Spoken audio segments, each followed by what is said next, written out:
Hi, I'm Renee Williams, And I'm Billy Thomas. and welcome to another edition of From the Woods Today. Happy Thanksgiving special! Ooh, yes, I love it, love it. But one of my favorite holidays of the year for Mine sure. too.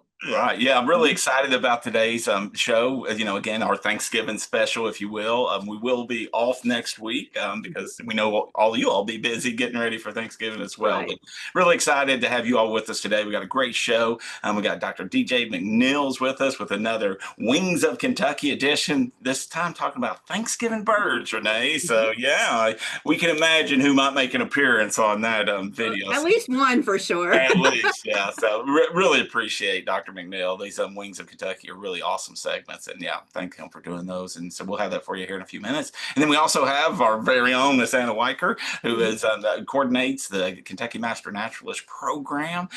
So she's a naturalist herself, but she has always got so many cool little activities and things that we can do around our properties. And yeah, we're going to be talking about how we can make some decorations for our home out of stuff we find around our property. So I really think excited. that'll be just really cool to I see know. that, And it's so creative. Not only does she crafty, understand the natural world and all of that, but she is crafty as well. very So I crafty. know.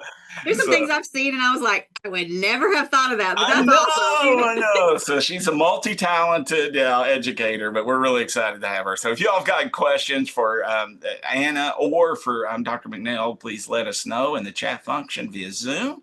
And if you're a YouTube viewer or a podcast listener, thank you very much. We appreciate it. But you can hit us up via email at forestry.extension@ukyi.edu, and we can respond to you that way. But thank you all for being with us today. A nice kind of cool day here in Lexington, Kentucky, a week And it's before Thanksgiving. November. Yeah, I know it is to be expected, I guess. Yes. Yeah, week before Thanksgiving. So let's go ahead and learn about some of those Thanksgiving birds.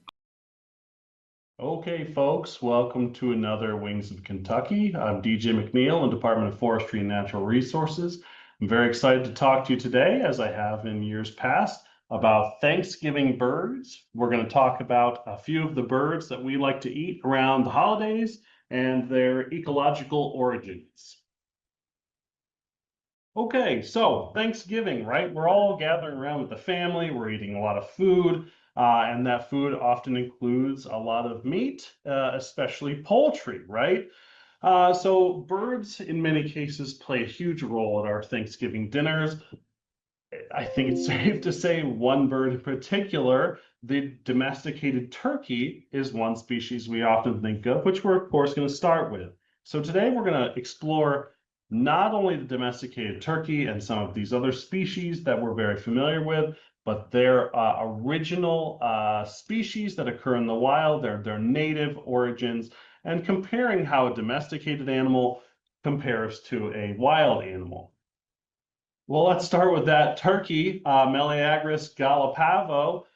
This is a Thanksgiving treat, right? The species is native to North America, one of the handful of domesticated animals that originated here. And the wild turkey, as it exists in its natural wild form, is a flighted bird, and they roost in trees at night. These birds are very capable of flight. They're actually skilled flyers. Surprisingly intelligent, at least if you ask a turkey hunter, contrary to what you may hear about turkeys looking up into the sky and drowning themselves and things like that. Wild turkeys don't do that sort of thing. Now, males and females look quite different. A mature male is called a tom, and a female is called a hen. And a hen is going to have much more subdued colors than this tom we see here. She's going to have this pale blue-gray head with much smaller warts on her face, a much smaller snoot, this sort of dangly thing here. Her wattle will be much smaller. She'll lack this large beard that sticks out of the breast, and her legs will lack the spurs the male has. And of course, she's going to be less colorful in general. So the toms have these big dangly snoods, which they can relax and let it droop down, or they can contract it so that it's somewhat small. These beards that stick up, and this fleshy wattle hanging down from the throat. Males also have these spurs on the back of their tarsi, or the scaly part of their legs that they use for fighting with other males. And what you see here, a turkey with his tail all fanned up and his feathers are all puffed out. This is a strutting and fanning display, and the gobbling, that is part of his courtship display. So when you see a turkey all fluffed up like this, that is a male turkey attempting to attract a mate. Now, of course, we have domesticated the turkey about 2,000 years ago, and it looks in some ways similar and in some ways different from its domestic counterpart or its feral counterpart. The wild turkey, the wild species as it exists, can fly quite well, but domesticated turkeys often cannot fly or can't fly very well. And this is due to a variety of factors, but one of them is that they're huge. A wild turkey is usually, even a big tom is somewhere in the range of 20 pounds. Well, a really large domesticated turkey can be 45 pounds, which is even larger than our native swan. So it's no surprise that our domesticated turkeys don't fly like their wild counterparts do. Okay, red junglefowl Gallus gallus. This handsome fella right here is Gallus gallus, the red junglefowl. And the red junglefowl is the domestic or the ancestor of our domestic chickens. This is the male here. The female is brown and sort of mottled and speckled. And you can see quite a different looking bird than our domesticated chickens. Now there are similarities. We've got the fleshy comb and these fleshy wattles. We've got these beautiful long hackle feathers. We've got these curved, beautiful tail feathers, but a lot of differences, right? And notice that the plumage is actually mostly black on a red junglefowl. Quite a striking looking bird. They're also quite a bit smaller than our domesticated chickens. So the red junglefowl, along with our domesticated chickens, are tropical pheasant species. And the wild red junglefowl is a relatively small bird compared to our chickens. They could fly short distances and they could do it pretty well.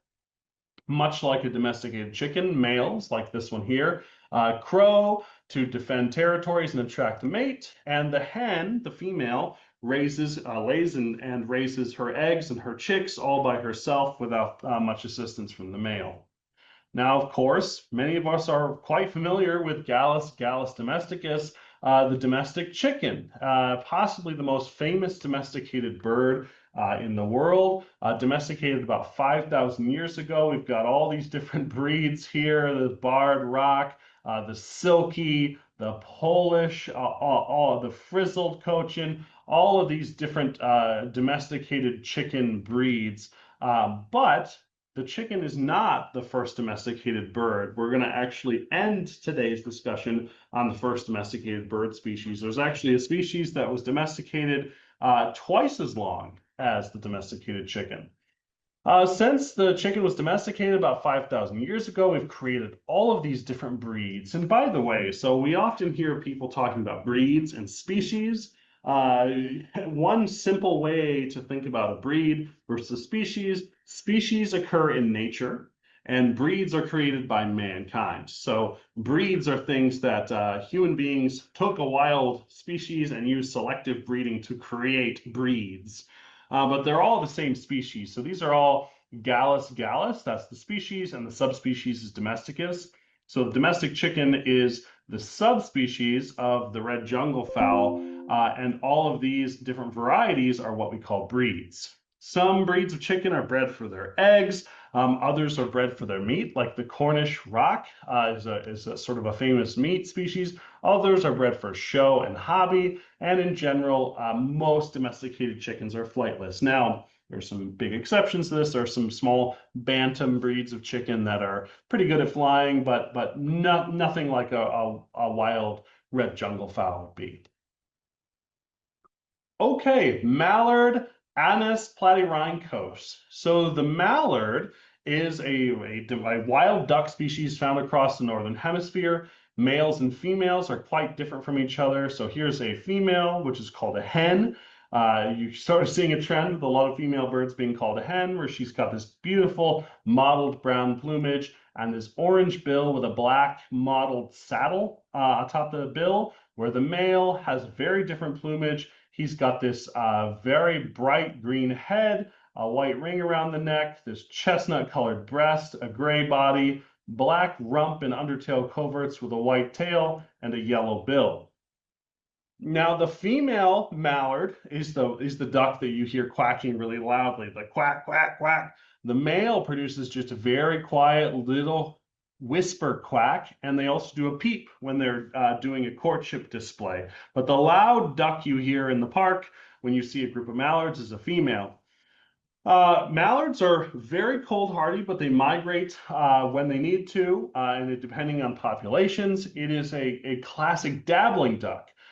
So these birds, they feed mostly on the surface, or they will dip down below the water with their tail sticking up in the air and just feed with their head and breast below the water. Why am I talking about the mallard? Well, the mallard is the ancestor of almost all domesticated ducks, with one exception. Anis platyrhynchos domesticus, the domestic duck. So here's what looks like a pekin duck or perhaps a rowan. This is some kind of other domesticated duck. I'm not really sure. But essentially all domestic ducks that we eat, with one very small exception, but a cool exception, are derived from the mallard. So this could be small breeds of duck, like the call duck, which are sort of the bantam duck, if you will, or large-bodied ducks like pekins. And if you go to a city park and you see just weird ducks like these, they're almost certainly domesticated mallards or hybrids between domesticated mallards and wild mallards. Now, the big exception to this, or the honorable mention, as I often call, whoops, I forgot to accidentally unshared my screen. Share my screen. Here we go.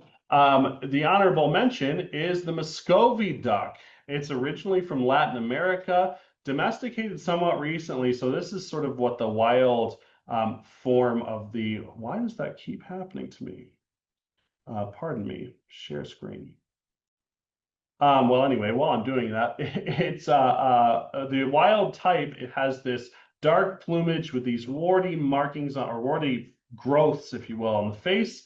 The domesticated forms tend to be white or mottled plumages.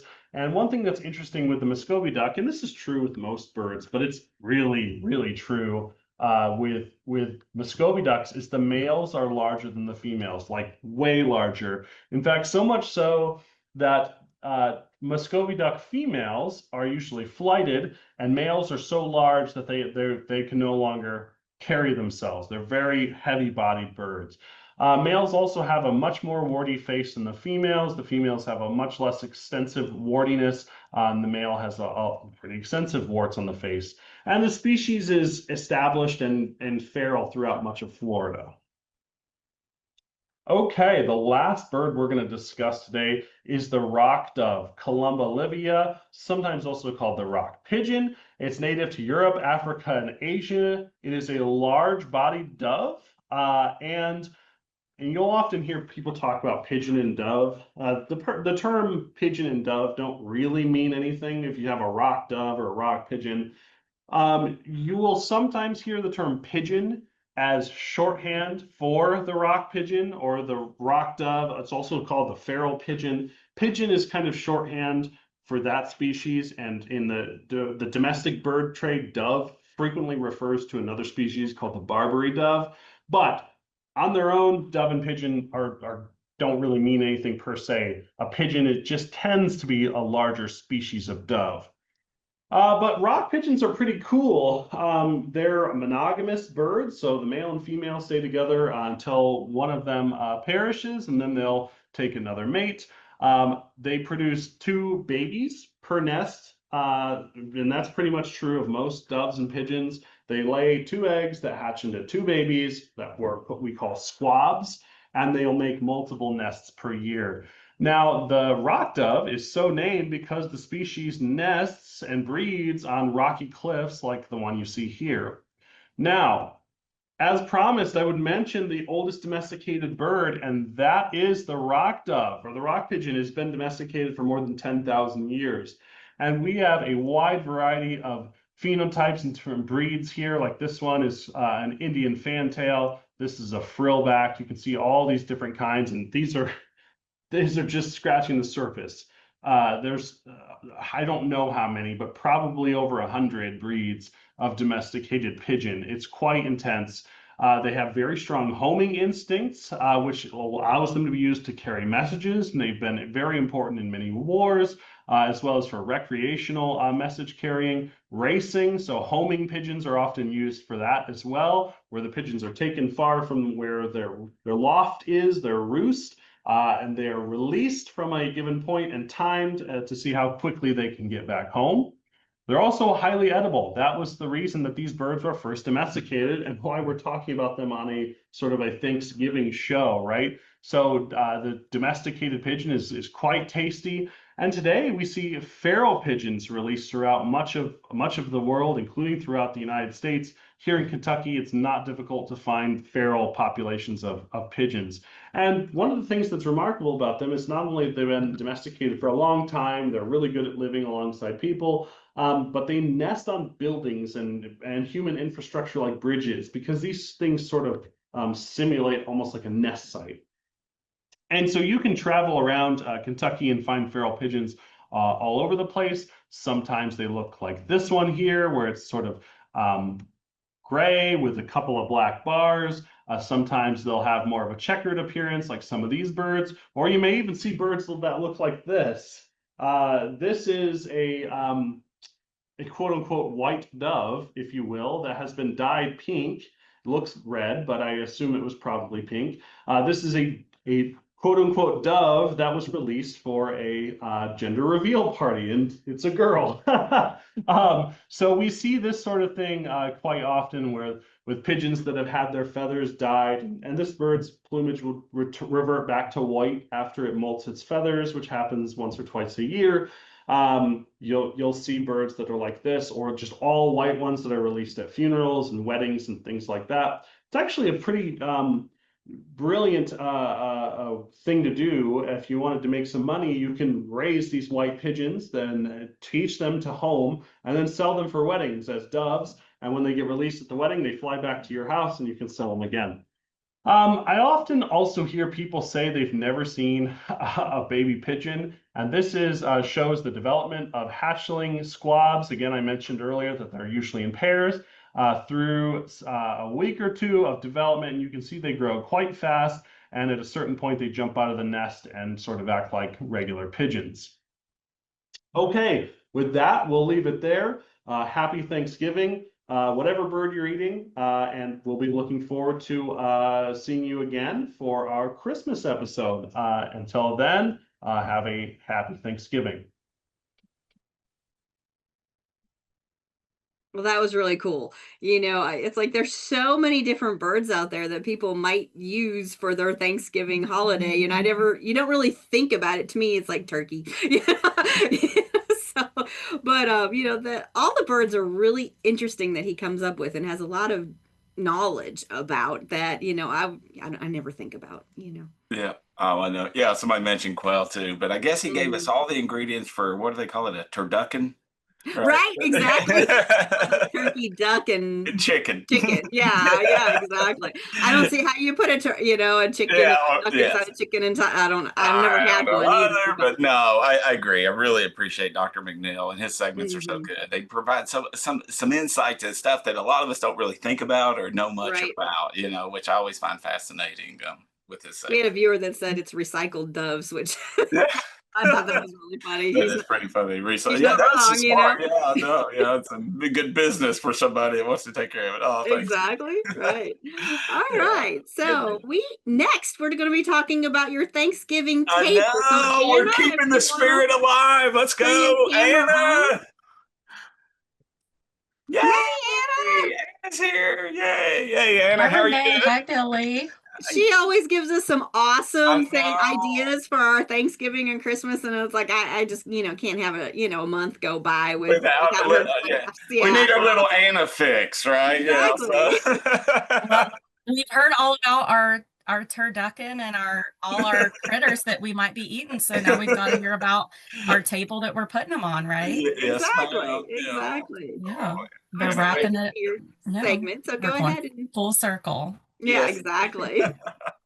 All right, You I'm always going to go give us ahead and great ideas. share. Get it Yeah, going. go ahead. And then you all holler at me if anything seems Out of whack. out of whack. I trust you. Um, yeah, There you so go. are we good to go ahead and get started? We got are. you. Let's do it. So yes, thanks so much, Renee and Billy, for having me on for Thanksgiving.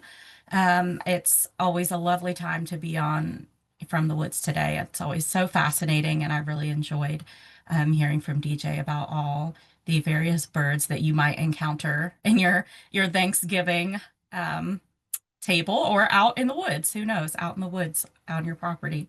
But we are going to shift focus just a tiny bit to go from the dinner to the dinner table. So today I am going to be talking about going out and about and foraging some decorations for your holiday table in a sustainable and nature themed way. So first of all, really quick, like Billy and Renee so kindly introduced me, my name is Anna Weicker, and I'm the outreach coordinator for the Kentucky Master Naturalist Program here through UK. And I'm always happy to chat more about the Kentucky Master Naturalist Program.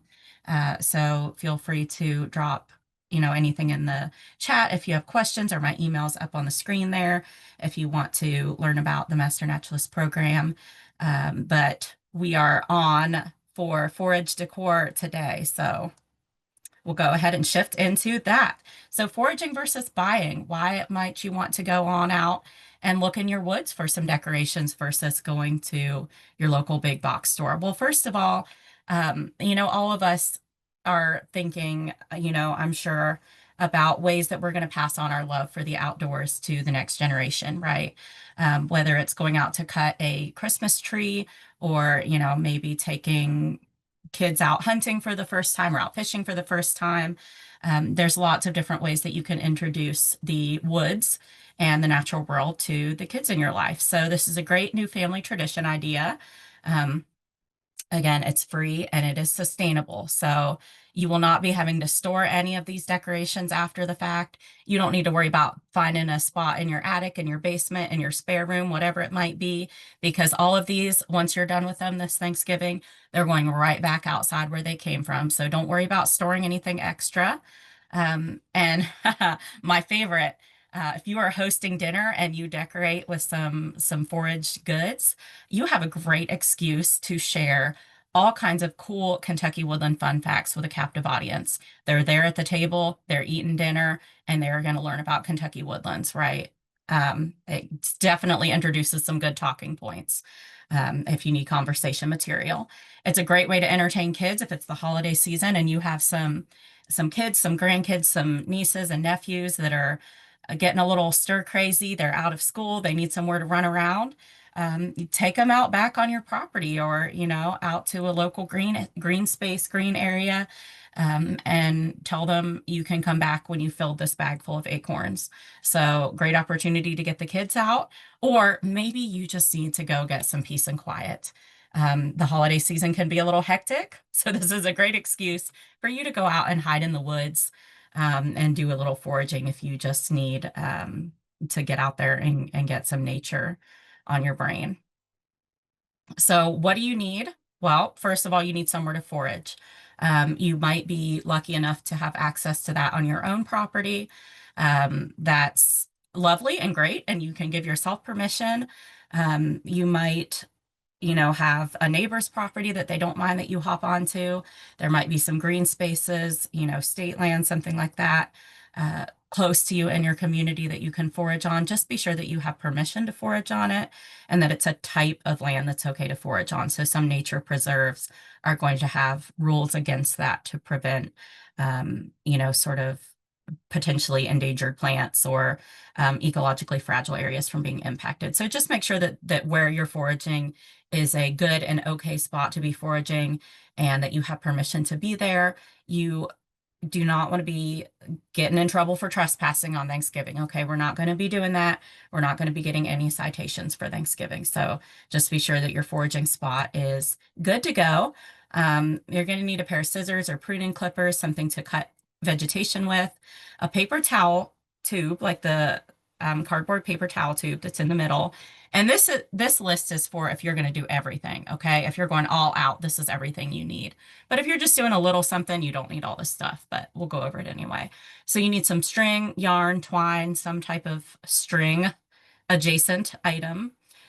You'll need a cake stand or a large plate and bowl. And you will see how we utilize that here in a minute. You'll need some tape, masking tape, scotch tape, just something, some toothpicks, wax or parchment paper, some jars. You can even use like pickle jars or something like that if you've gotten the label off, or if you've got something a little fancier, feel free to use that. They just have to be a jar, and they have to be like a glass jar, like a see-through glass jar. You'll need some candles. And then if you want to get extra fancy and you have cinnamon sticks and cloves and some whole spices on hand, then you can use them for this as well if you want to be extra fancy. Okay, so first up, we're going to go ahead and make our napkin rings. Now, these ones here on the screen, these are $20 or some such from Crate and Barrel, or, you know, one of those big box stores. And when I saw that they were $20, I said, we're not doing that. We're going to make them ourselves out of our own native Kentucky pine cones. Okay. So these are really straightforward and easy to make. Great to get kids to help with. You're just going to take your paper towel roll, like the cardboard roll on the inside, and you're going to cut it into sections. Depending on if you're inviting a ton of people over, maybe you might need a couple paper towel rolls, but one of them I found can get, you know, a good 8 or so napkin rings out of it. So just cut them into little strips. Here you can see on this top picture. I don't know if my mouse is visible or not, but you can just cut them into little strips. And then you're going to take your string, and you're really going to need probably about 3 feet of string for each one of these. It just depends on how thick it is. You can see that I used like gardening twine there, which about 3 feet of it covered the whole ring. If you have something that's thinner, you're going to need more string, of course. It just kind of depends on what you're using. Um, Even like some of that green baling twine might work pretty well for this. It just depends on what you have on hand. Or if you have ribbon or cloth strips that you can cut up, you could use those as well. So this is all about sustainability and using what you have on hand. When you start wrapping it around there, you're going to leave a tail. So leave like a good 6 or 8 inches of a tail. Pinch down on the string there and just wrap it all the way around that section of cardboard roll. And once you reach where you started, you're going to tie it off, and then you'll have 2 little string tails. And those string tails are perfect to attach the pine cone to by the stem, and then you can kind of trim off the leftovers. So I found that species with smaller cones work well.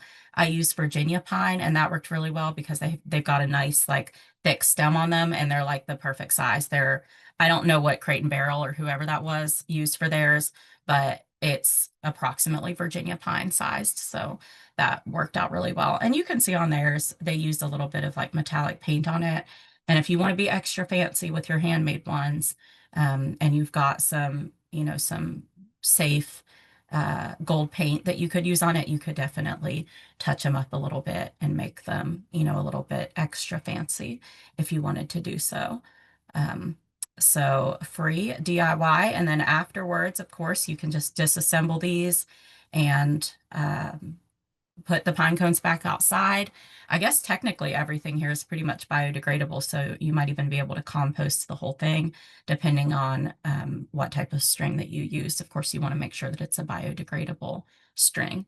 So super easy, straightforward, and very easy to make in bulk if you have a big table of folks that you are going to be seating. Next up, we've got some place card holder ideas. If you are maybe wanting to use some extensive amounts of pine cones on your table, you can just set a little pine cone down by everybody's plate, and you can drop the place card right in it. And how cute is that? Maybe you could even use a different species than you used on the napkin rings, and then you can quiz your guests and make them identify the different species of pine cones. Just a thought. I actually made these ones. You can make them out of twigs. I also made one out of cinnamon sticks to just see how it went. But you just have 2 twigs that you set next to each other, and then you just tie them at each end using that same string that you've got on hand. And then you can just drop the name tag down in the center of it and set it down on the table, and it holds it up.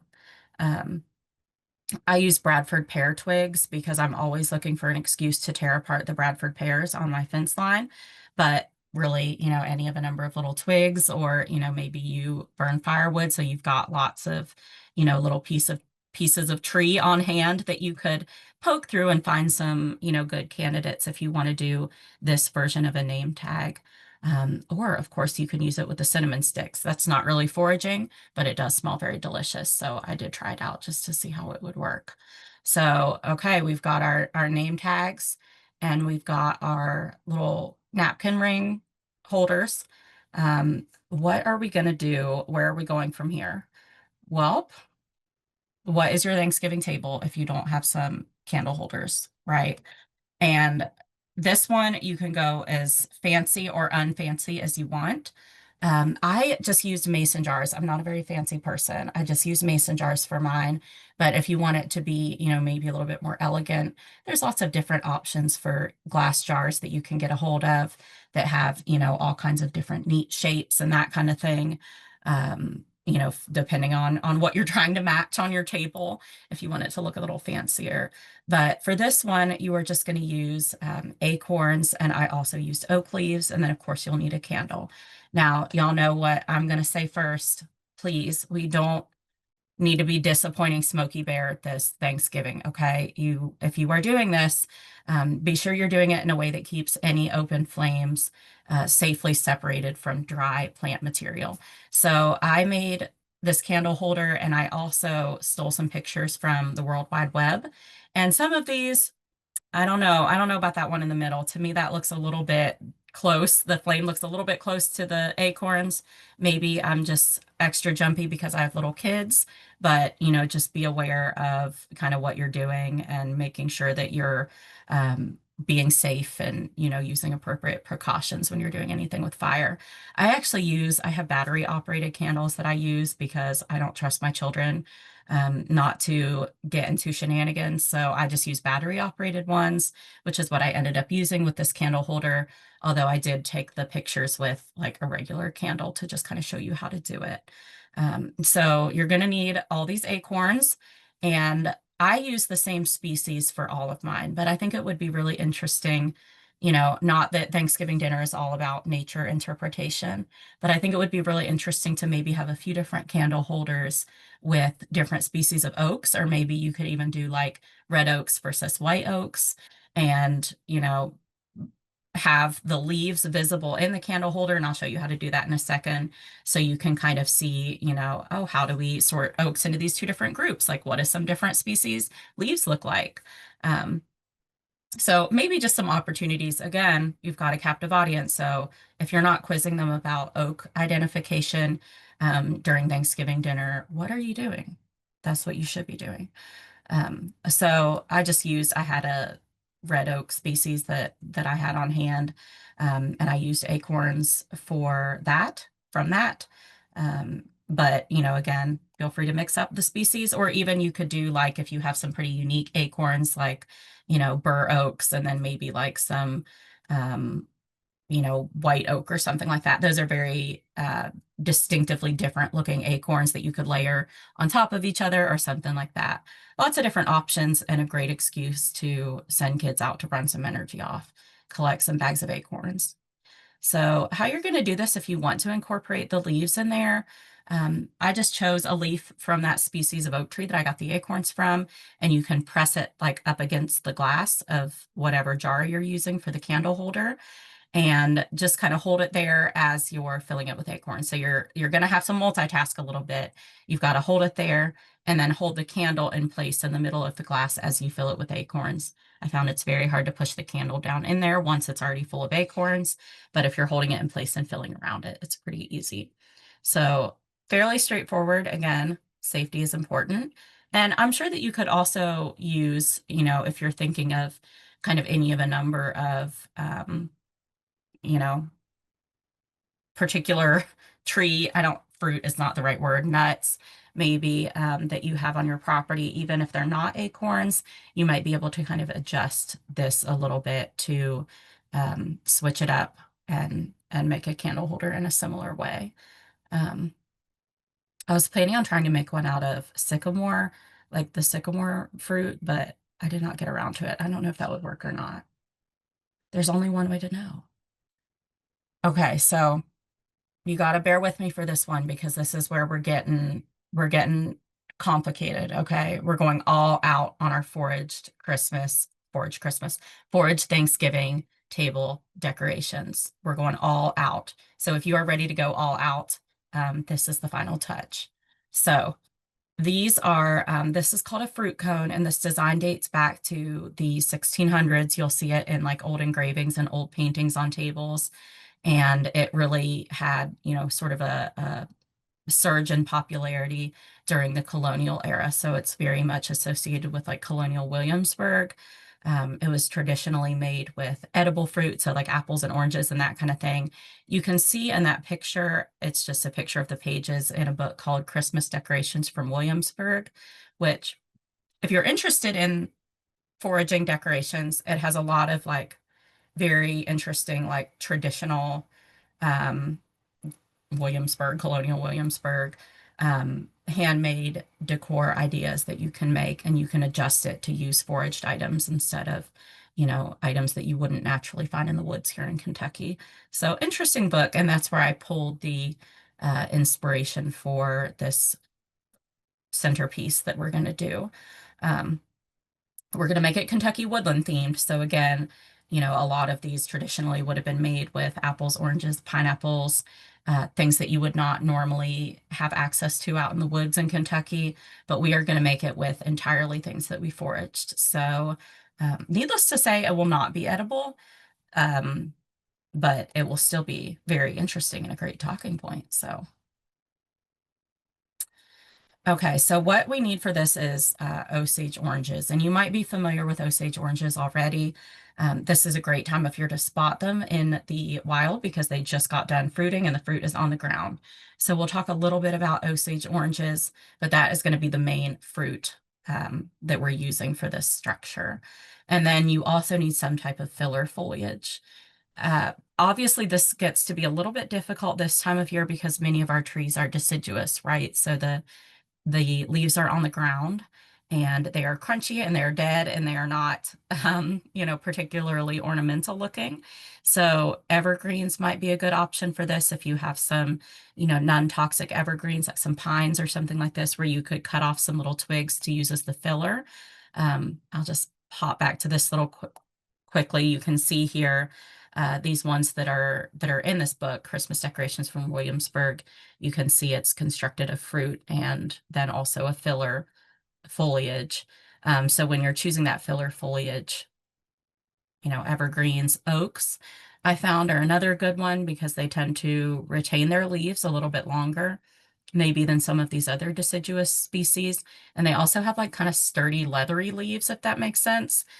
So they lend themselves to crafting well. And it probably depends on where you are in the state, but where I'm at in central Kentucky, we do still have some oak trees that have leaves on them. We still have some maple trees that have some leaves on them. So, just kind of look around and see what you've got that you might be able to use for this. And of course, bear in mind toxicity. Even if you don't have like little kids for Thanksgiving that might, be inclined to put things in their mouths, it's never a bad idea when you're decorating to, be thinking about toxicity. It's specifically because we're decorating a table, so everything that we're using is going to kind of be close to food. So always something to have in the forefront of your mind when you're out there foraging for things like this. So a little bit about the Osage orange. One, if you want to talk about talking points, this is a tree with a fascinating history. And today is not the day where we're going to dive into all that, but if you want to dive into all of it, you definitely should.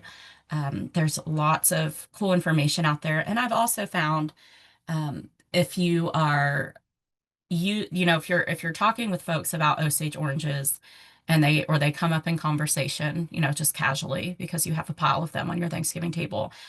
Many folks associate Osage orange fruit with various folk beliefs. So it's always interesting to me to hear from people about what their grandmother used Osage oranges for, or what they used them for when they were a kid, or what they use them for right now. There's lots of interesting folk beliefs that people have about the fruit of this tree that come up in conversation. So always a good talking point and conversation starter tree.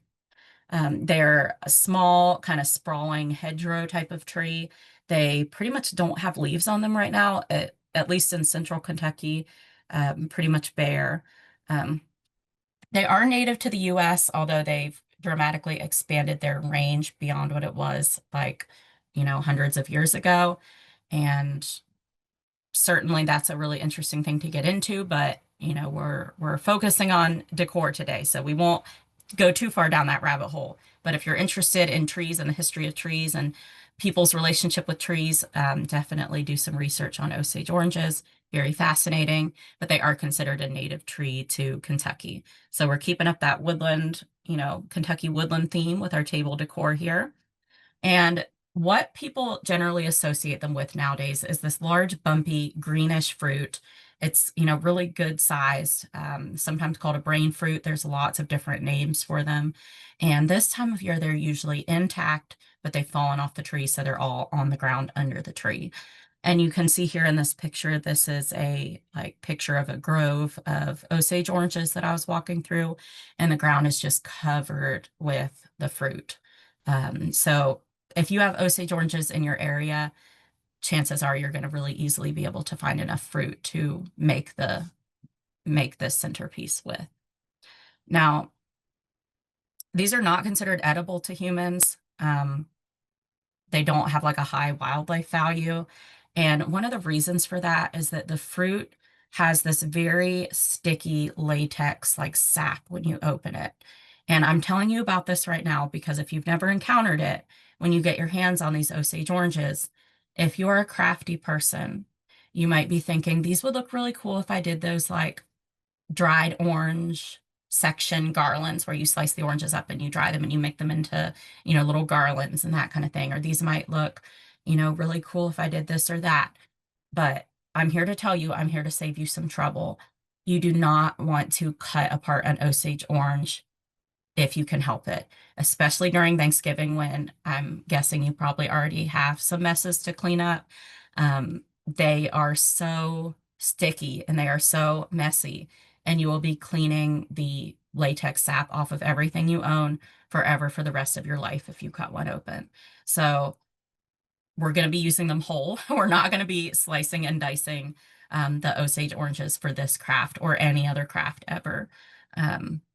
At least today for Thanksgiving, because you will regret it, or at least I have regretted it. So how you're going to do this, first of all, you're going to get your cake stand or if you're using a bowl and a plate, you can turn the bowl upside down and set the plate right side up on top of it to kind of create that pedestal. Just make sure it's secure because when this is done, it's going to be pretty heavy. So just be sure that this is not, something that is in a spot where it'll tip over easily or where someone might knock into it. And once you've done that, you're going to cover that top surface with paper just in case because of the latex from the Osage oranges, just as a preventative measure. And then you're going to take your filler foliage, and I use Bradford pears on this. I know it's not foraging with natives, but one, Bradford pears tend to retain their leaves, stay green a little bit longer than many of our native trees right now. And they are also an invasive species. So this is giving me an excuse to get out there and just tear up some invasive species, tear up some of the Bradford pears on my fence lines. So if I have that opportunity, I'm going to use it. So not only am I decorating, but I'm doing land management as well. So what you're going to do, you're going to take whatever filler foliage you have, and you're just going to arrange it around the outer edge of the pedestal like that, and tape it into place. You may not have to tape it into place depending on what type of foliage you're using, but it never hurts to have that extra security. Just be sure when you take this apart and, return it outside after you're done with it, just be sure that you get the wax paper and tape and everything like that out of the vegetative material. So you're not accidentally littering. And like I said before, just be sure that you can identify the foliage, that it's safe, that it's not going to be something that's, highly toxic that you're putting right next to food, just to, just to be smart. So then what you're going to do is you're going to take your Osage oranges and you're going to put them in a circle around the outer edge. And as you put each one down, you're going to put a toothpick halfway into it and then halfway into the one next to it and push them together. So they're all going to be anchored to each other with a single toothpick in a circle on the outer edge of that pedestal. If you look at the traditional colonial Williamsburg fruit cones, they would use a wooden structure with like metal spikes on it to make this, that you would set in the middle and you would like push the fruit onto the metal spikes. Or, you know, some modern interpretations of it have like the floral foam cone in the middle of it, or, you know, something plastic, some kind of plastic structure that you can build the fruit cone around. But we are trying to make this as easy, straightforward, sustainable, and compostable slash recyclable as possible. So we are just using toothpicks. And because Osage oranges are a pretty big, bulky fruit, you'll find that they don't easily kind of collapse and roll around in the way that maybe an apple might. So we don't need like an internal frame for this, like the traditional fruit cones, the Williamsburg style fruit cones. So once you're done with that outer circle, you're going to pop one down in the middle just to give the first layer some stability. And then the second row is going to be one smaller, more than likely. So how big this final thing ends up depends on how big your base is. So you can see the base of mine was 6 around. And then of course there was the one in the middle, and that made the total height of it about 14 inches. Some of the traditional colonial Williamsburg fruit cones are like giant, and some of them are smaller than the one that I made. So it really just depends on you know how big you make that final base. I used 6 for the first row, and then the second row you're going to do exactly the same thing. You're just going to nestle your little circle of Osage oranges down there, make it one smaller. I used 5 on the second row and attached them one to the next by pushing a toothpick in. And you can see here I did the 6 on the first row, 5 on the next row, 3 on the third row, and then there was one at the top. So it was 4 total rows of Osage oranges, and it was about 14 inches tall. So your end result makes this very interesting, you know, fruit cone. And what you'll see is that you've got all these gaps between the Osage oranges. So you'll just start putting your filler foliage in there. Again, I used all Bradford pear when I did this, and it worked really well. It held up really well as well. And again, you have that added benefit of destroying Bradford pears while you're at it. You can also use some cinnamon sticks and cloves if you'd like. I used cloves on mine. I just pushed them in to one into each Osage orange, like it was the little stem. I stole that from one of the colonial Williamsburg ones that was made out of oranges. They had put like one little clove in each orange for a stem. So I did that. And like the combination of just the Osage orange smell and the fresh, you know, foliage and the cloves was just absolutely lovely. So adding some spices, definitely recommend it. You could also add some cinnamon sticks in between each Osage orange, fit it in there with the filler foliage, depending on what you're using, if you so feel inclined. If you check out some of the Williamsburg fruit cones, sometimes they'll use something different on the top. So if you're feeling super inventive, rather than put that final Osage orange on the top, you could put like a dried floral arrangement, you know, go out to your back pasture or a fence row and get some dried foliage and figure out something for the top like that. Or maybe you have some other type of fruit that you'd want to use. So you can definitely get inventive with it. And I do recommend that Christmas decorations in Williamsburg book if this is something that really floats your boat. There's lots of cool variations on there that you can try out and put your Kentucky woodland spin on. And if you're thinking about making something like this in advance, it works pretty well. I made mine about a week ago just because I wanted to experiment, and it still looks pretty good. The Osage oranges hold up really well. The Bradford pear leaves do dry out, but they hold up pretty well as well, still have some color to them.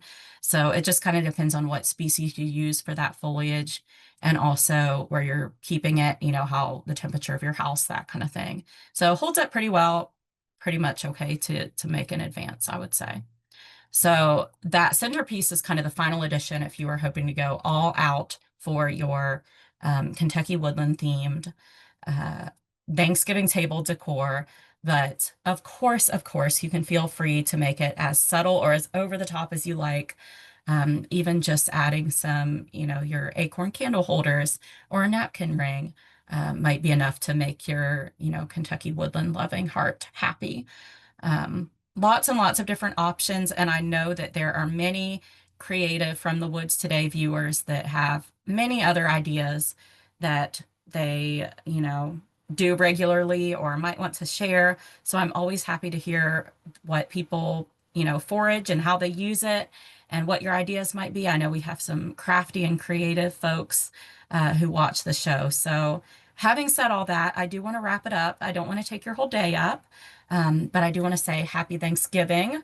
I'm so thankful for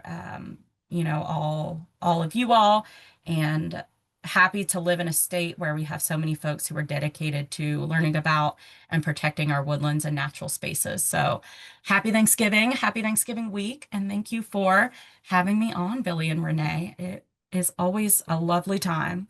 Lovely. I love that. I Thank you know. so much. There's stuff on there that I would never have thought about. I We did know. have a question. Someone wanted to know if you had to dry your pine cones in the oven first.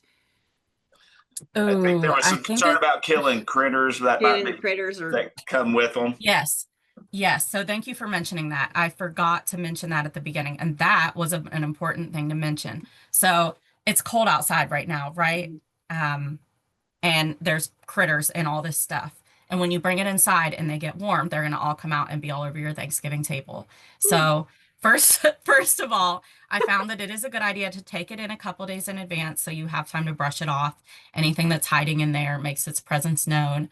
I did not have a big problem with bugs coming out of the pine cones or anything like that, but certainly bring them in with enough advance that like things can kind of warm up and you can make sure there's no like live bugs in there because that will ruin the mood, right? That's too oh, but like nature themed of a Yeah. table, I think. Like A if little there's too raw, live, right? Yes. yeah, if there's live insects crawling out, people might not be into it. They might not be.